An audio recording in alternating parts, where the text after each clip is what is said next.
Hello, welcome to Lead Talks under the subject Survey of English and American Literature.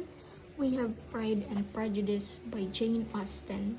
Set in the 19th century England, Jane Austen's masterpiece is a vibrant comedy of manners that focuses on the domestic life of the Bennet family,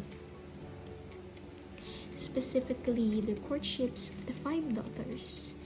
The central narrative follows the spirited and intelligent second daughter, Elizabeth Bennet, as she navigates the restrictive social conventions of her time, which dictate that a woman's primary objective is to make a favorable marriage.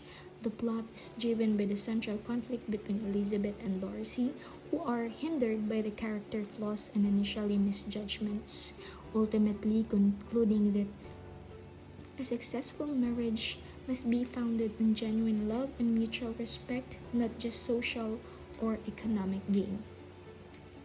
A sharp critic of the socio-economic structures that dictate courtship and marriage in the 19th century English society.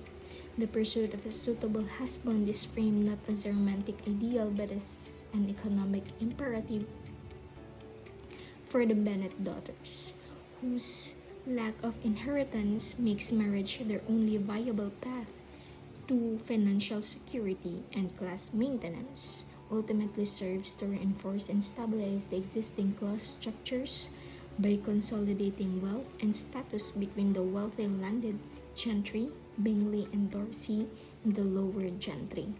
That's all. Thank you for listening.